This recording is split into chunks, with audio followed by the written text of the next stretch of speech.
and welcome back to another episode of Down by Zero Football Edition. To my left, to your right, I got my main man, Eddie. How you feeling today, Ed? JR, I feel great. We got rookie mini camps going on already. They're gonna go on a little break again for the summer. That's the one where it's like, okay, now we gotta fully wait. Like that's the big wait. And then when they come back, that's when it's time. Got a little over 100 days. The schedule came out, so you know what your schedule is looking like, and I think I can speak for myself and everybody else. I am excited. You know who's bringing the vibes in rookie minicamp? Travis Hunter. He's bringing all the vibes, and I'm here for it. I'm sure Jags fans are super excited to get to have the Travis Hunter experience. To get to have one of the best players to ever come out of an NFL draft. But all teams are going through it. All teams are excited, and I'm sure you're excited to be here with Down by Zero and listen to what we got to say about your favorite team. Not really much to say right now. Like you said, rookie mini camps is going on. Teams are having their little workouts. Other than watching a rookie that maybe you drafted and trying to see the exciting thing that he brings to your team, you know what you're getting from the guys that are there. Joe Burrow's been at practice. I'm sure Lamar's been at practice. I'm sure all the, Dak has been. I don't know about Patrick Mahomes, but I know a lot of the guys that are there working out. It's still exciting to see that football is creeping up around the corner. Because even when it's not football season, it's still football season. Always. Oh, NFL is king, as people say. Yes. Schedule did come out. We are going to have our top 5 games of the year. And then we are going to randomly pick a team, and that's the team we're going to have record prediction for this year. We're going to start our record prediction early. Schedule came out yesterday. We're starting today on the record prediction. We're going to get out every team, and we're going to predict your favorite team's schedule record. Yes, we are. All 32 teams. It's going to be exciting stuff. Stick around. All right, who are some of these rookies and their fits that really excite you here coming into this next season? I mean, there's a few. Ashton Genty will be good. He'll come and make impact right away. Cam Ward will obviously come in, be the starter. Let's see what he can do. There's a lot of guys, right? I think you can go down the list of the first round, and I don't think there's many of them that will come in and won't start. Right? But I think we're going to do top 5 players to come in. What? Top 5 rookies to come in right now that will make an impact. You want to get straight into it? Let's get straight into it. Boom. We got a new segment for you. We got 5 rookies that are going to come in right away and make the biggest impact to their team. Number one. I think we all know who this is, right? It's going to be Travis Hunter. Oh, Travis? I think was going Cam Ward. I was going Cam Ward. Travis Hunter is going to make the biggest impact. What is he going to play, Ed? I think he's going to play wide receiver. I think he's going to play both ends. From all the clips I've been seeing from Jags minicamp, he's catching and doing reps at wide receiver. Those are all the clips I've seen of him. They won't play him every snap, but I think they'll have him in packages for sure, especially on defense. I think offense he'll play a little more at receiver, but I think defense they'll use him in certain packages. As the Jags offensive coordinator, as the Jags head coach, are you letting him play almost every snap? Almost every snap, no. But like I said, I want him where we kind of need him. Right. If we need him more on defense, I'll use him more on defense. If I need him more on offense, then I'll lean towards the offensive side and then use him in certain packages on the defensive side. But he will be playing 50% of each.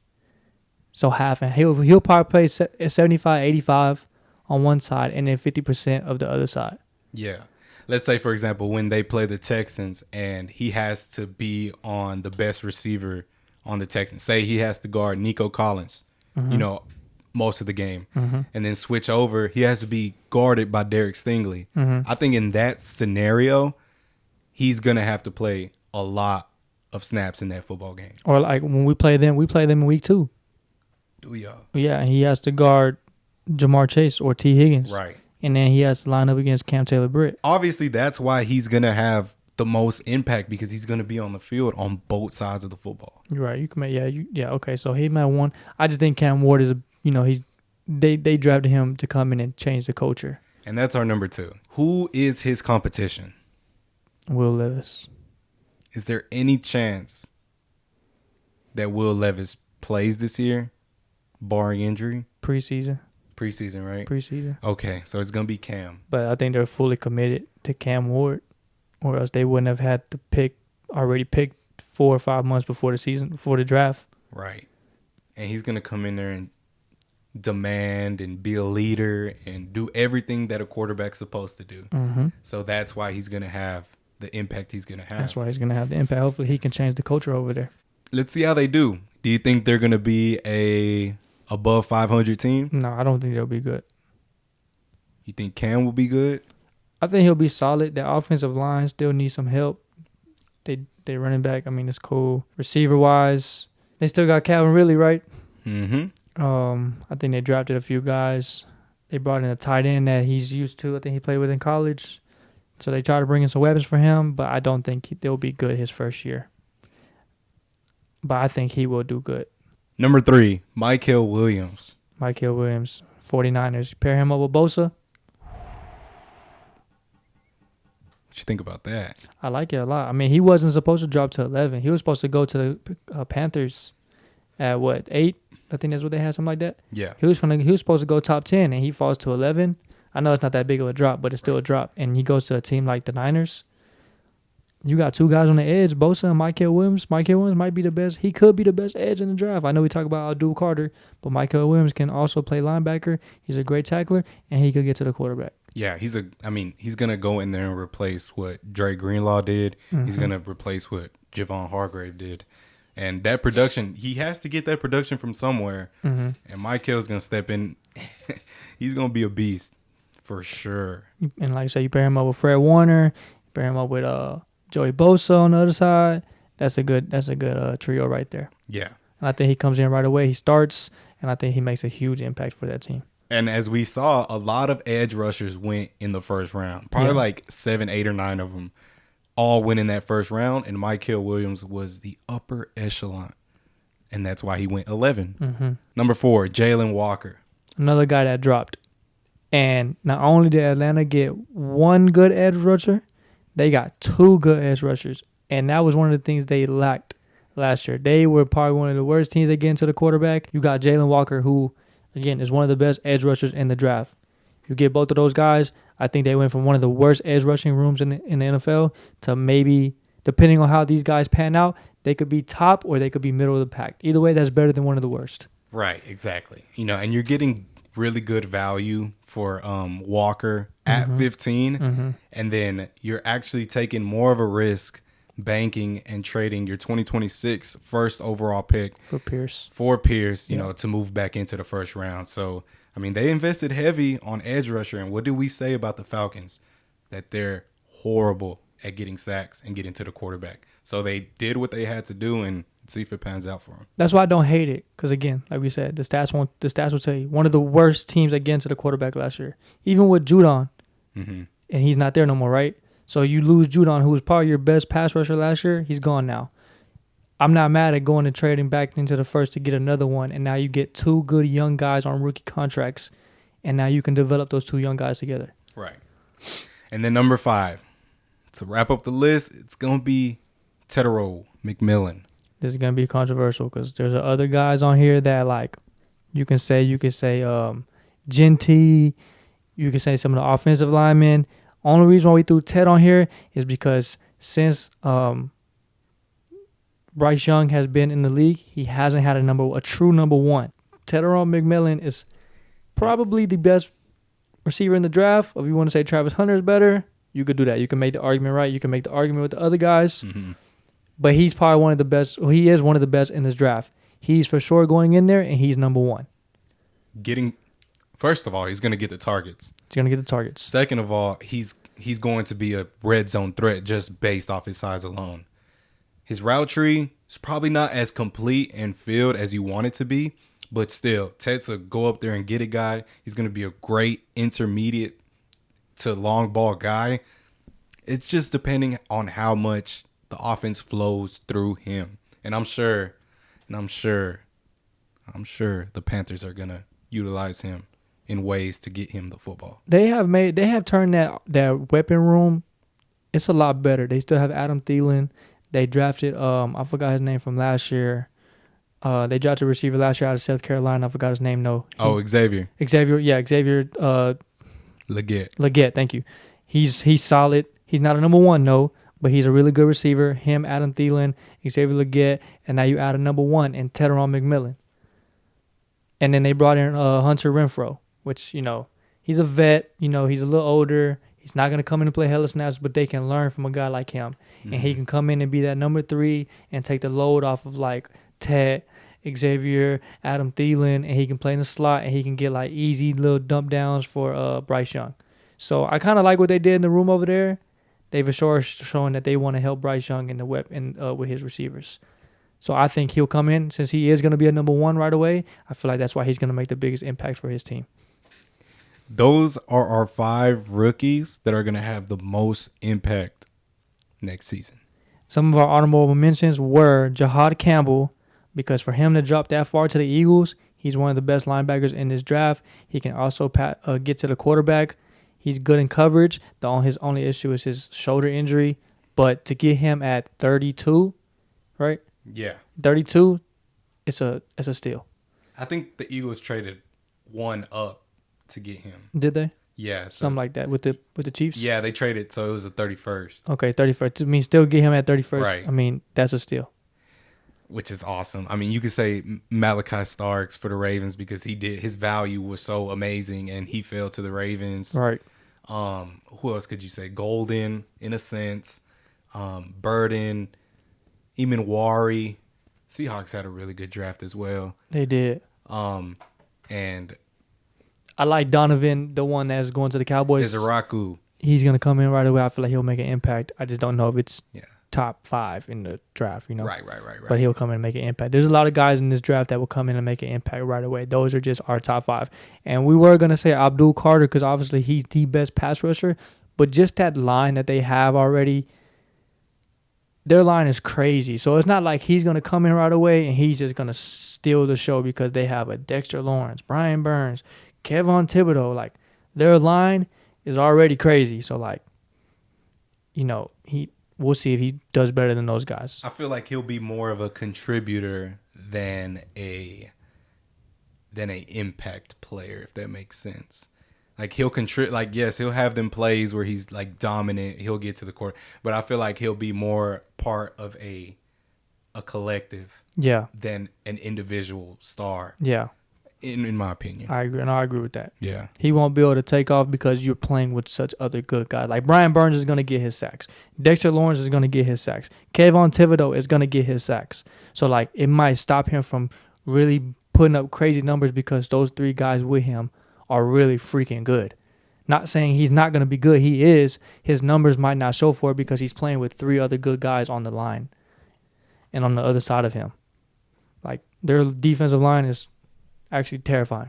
Yeah. Jackson Dart, he's not going to have an impact because there's a chance that Russell Wilson is going to start half the season. So I think, you give it a few games, you see how Russell Wilson does. If he's not playing up to par, they're not winning games, you throw in Jackson Dart. That's why you trade back for him. Yeah.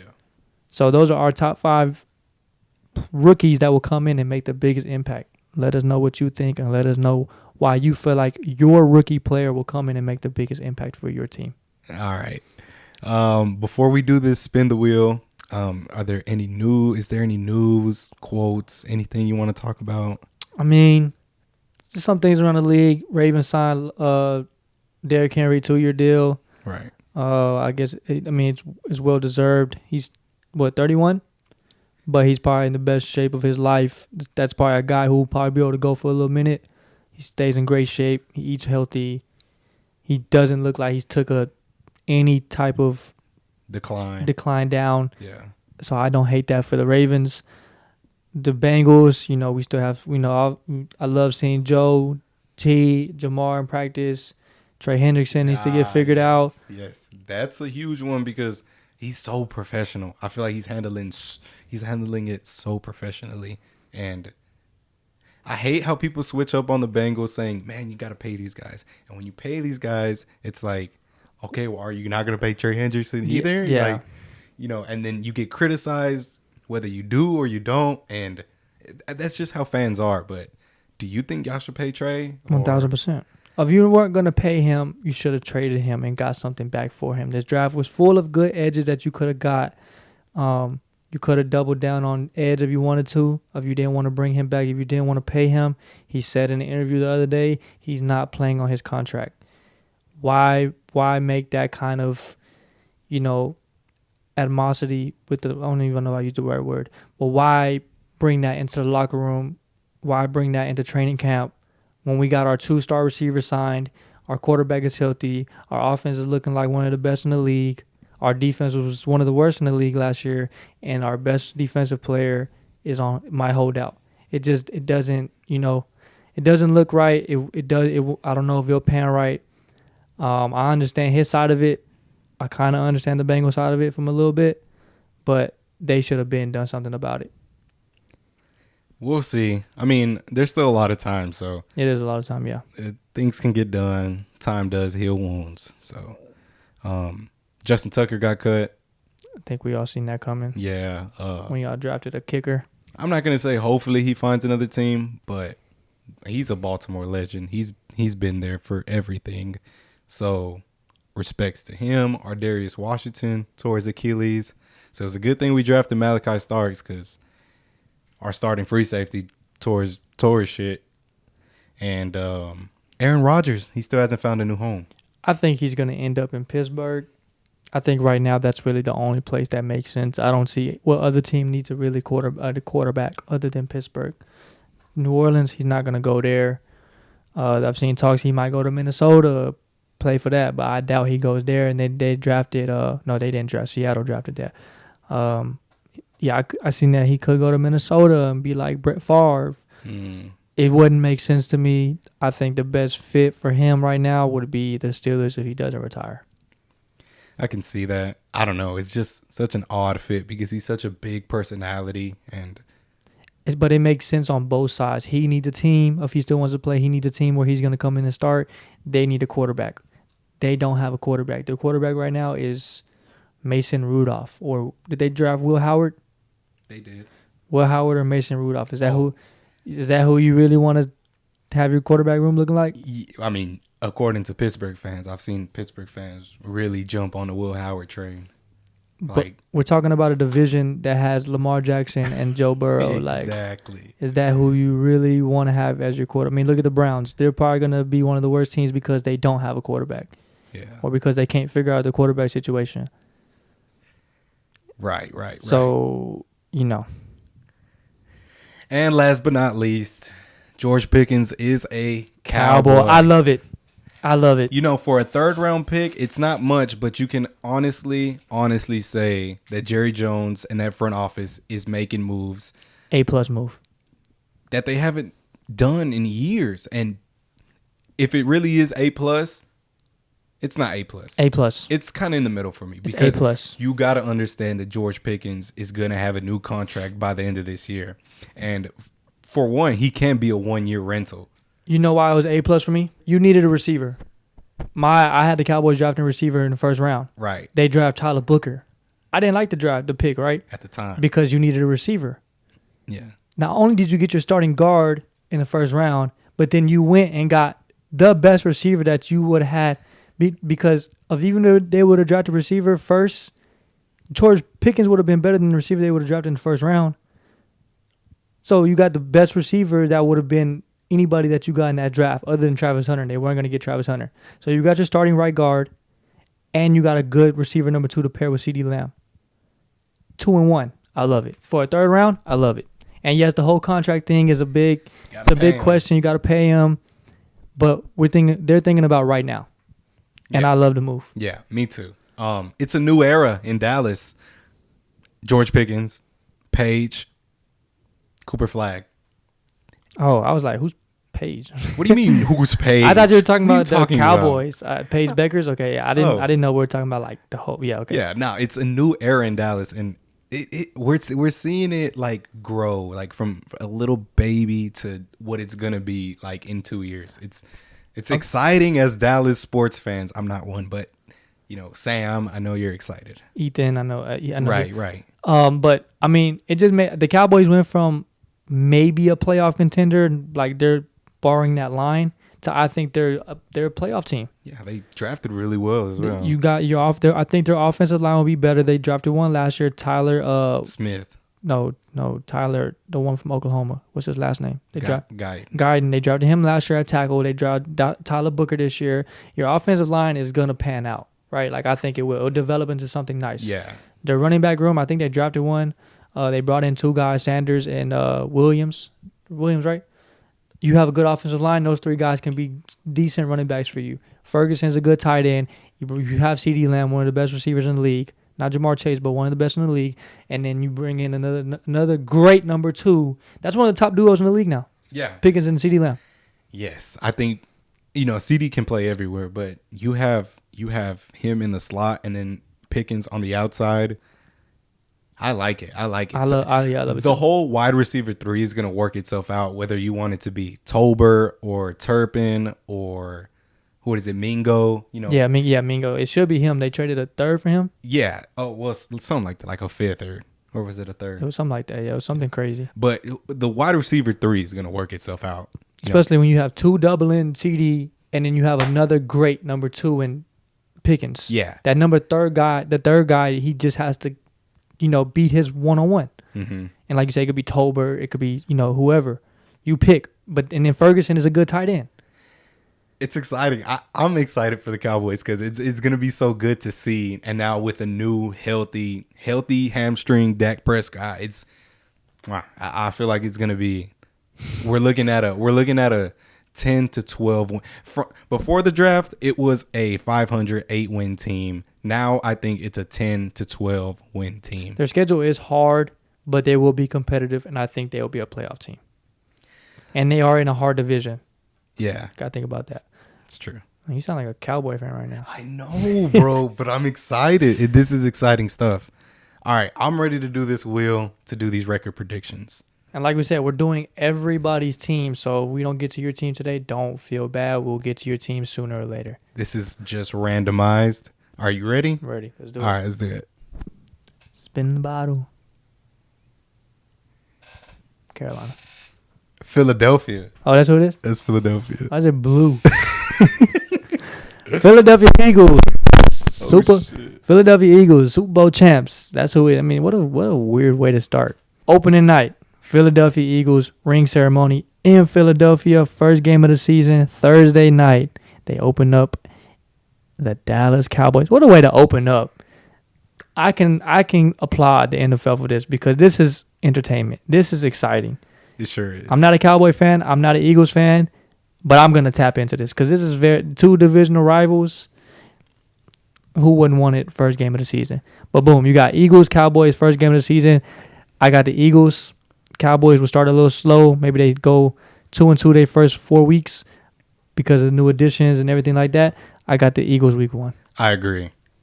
All right, week 2, we got the Chiefs heading into Arrowhead to play the Chiefs. Eagles heading into Arrowhead. Yeah. What a first 2 weeks. I go Chiefs. All right. So they start off 1-1. We got the Rams going into Philadelphia to play the Eagles. I think the Eagles win that. It's a regular 12 o'clock game. I think the Eagles handle that. Yeah, give me the Eagles. All right. Week 4, we got the Eagles going against Tampa Bay. They go to Tampa Bay. I got the Eagles. All right. That's a dub. Week 5, we got the Broncos going to Philadelphia. That's going to be a good one because the Broncos are going to be good. You got to understand that the Broncos last year had a top 3 defense in the NFL. And then they go corner, one of the best corners first round. I got Denver here. All right. That's an upset. I got Denver here. Divisional game. Eagles and Giants going in New York. Oof. This is a Sunday night game. This is going to be a crazy one. All right. Hear me out. Do the Giants upset the Eagles here? I think they can go 1-1. I think the way the Giants, the only question with the Giants is the quarterback situation. But, bro, that defense is going to cause havoc all year. I think they go 1-1, and I think it'll be the one when the Giants are at home. Give me this one going to the Giants. All right. So they lose this one. Eagles and Vikings. Give me the Eagles. Okay. Because I got questions about J.J. McCarthy. None against him, but we have to see what he can do first. Right. I mean, technically it's 7 weeks in. We'll see. Then we got Giants going to the Eagles. Give me the Eagles on this one. Like I said, I think they go 1-1. Wow. They played. Then, Did they win this game? Yeah. I had the Giants winning. Okay. Dang, they played 2 times in 3 weeks. That's how Ravens and Bengals are. Yep. Eagles and Packers. Give me the Eagles. Okay. What a showdown. We got the Lions going to Philadelphia. Give me the Lions on the road. Ooh, okay. Give me November 16th, 7:20. It's a primetime game. Give me the Lions on the road. Another good showdown. Back-to-back showdown weeks. Eagles at Cowboys. I think they go 1-1 too. Give me the Cowboys in Jerry World. Back-to-back weeks off a loss. Bears and Eagles. Give me the Eagles. Yep. Eagles and Chargers. Give me the Eagles. All right. Their Eagles were really good in prime time. Give me the Raiders and Eagles. Give me the Eagles. Then boom, 3 back-to-back hard games to end the season. Eagles and Commanders in Washington. Give me the Commanders. All right. That's an L after going 3-0. Eagles in Buffalo and Buffalo. Give me Buffalo. Commanders and Eagles to finish the year. Give me the Eagles. 7 losses. 7 losses and 10 wins. 10-7. That's crazy for a Super Bowl team. Hey, don't come for us, bro. Because I know they're Super Bowl champs. They lost a lot of pieces on the defense side. Their schedule's not easy, bro. I think, again, their division's hard. They see Buffalo. They see Detroit. Denver's going to be hard. They see Kansas City. Their schedule is not easy. Even like the Minnesota game is going to be hard. Green Bay is going to be hard. They got a hard schedule, bro, so don't come for me. 10-7 is still a playoff team. Do we get it right or do we get it wrong? Philadelphia Eagles going 10-7. Top 5 games of the year. Schedule dropped yesterday. It's exciting. We got to see the schedule, the best games, and we picked out our favorite games of the year. All right, let's start it off. At number 5, we got Week 1 Ravens going to the Bills after the heartbreaking playoff loss. It's in Buffalo? Yes, it's in Buffalo. AFC Championship rematch. Highmark Stadium. Does Baltimore get they get back? Dude, I would think so. But then again, playing over there, it's a different animal. It's not snowing, though. It's not snowing. It's going to be pretty warm, I would believe. It'll be early September. Yeah, but I don't think we go in there and win that. You don't think so? Nah, Week 1, kind of like we played the Chiefs last year. Mm-hmm. And we lost off an Isaiah Likely. The step. Yeah, the step. I think something similar is going to happen, so. You think Mark Andrews drops the ball again? Shut the fuck up. Number 4, we got the Cowboys and the Commanders on Christmas Day. Man, what a present. Bro, like you were saying earlier, these holiday games for the NFL are getting way better. Way better, because usually it's always like Detroit on Thanksgiving, and Detroit wasn't good for the longest. NFL has given us some good holiday games this year. It's kind of like the NBA. NBA gives us good holiday games every year. Every year. NFL gave us some good holiday games this year. Yeah, and it's going to be close towards the back end of the season. So this game on Christmas Day, it's going to be high stipulations. Gotta have some playoff meaning behind it. Number 3, we got the Chiefs and the Eagles. Week 2 Super Bowl rematch. It has to be on there. Super Bowl rematch, bro. Has to be. Come on, that's primetime TV. Even though the Eagles did dominate the Super Bowl, it's still going to be a great game, and we're getting that Week 2. And they lost a lot of their defensive guys on that side. Does Patrick Mahomes get his get back? We'll find out real early into the season. Number 2, another Thanksgiving game. We got the Ravens and the Bengals at M&T Bank Stadium. I don't hate it. I love it because Baltimore and Cincinnati is always must-see TV. But this is the 4th year in a row that we've had to go to Baltimore at a night game for a primetime game. Hey, NFL, what's up? When are you going to give us a primetime game at night at home, huh? Why we keep having to go to Baltimore for this? We know there's going to be 800 yards passing in this game. We know there's going to be 40 plus points scored in this game. Like, we know this is going to be a great game because every time we see each other, we can't defend each other at all. And, you know, Lamar, Joe Burrow, it's going to be great. It's going to be great. And the number one game of the season next year, Chiefs versus the Bills. Week 9, game of the year. Game of the year. AFC Championship rematch. Yes. We know the history behind these two teams. Buffalo always wins in the regular season. Kansas City always wins in the postseason. You know, maybe it's the other time around this year, but I don't think so. It's going to be a hell of a game, and I think that's the best game of the season. That's our top 5 games of the year. Let us know what your favorite games of the year are this year. Maybe we missed one. Let us know if your favorite team, you have a favorite game this year. Just put it in the comments. But NFL is soon to be back. We're getting closer and closer every time. Schedule's out. Rookie minicamp started. Teams are already starting to, do drills and stuff. Tap in with Down by Zero. Audio, video, everything. Thank you guys for listening. Anything else you want to say? This was another episode of Down by Zero. We out. The type of girl you wanna chew all of my bubble gum. The type of girl you wanna chew all of my bubble gum.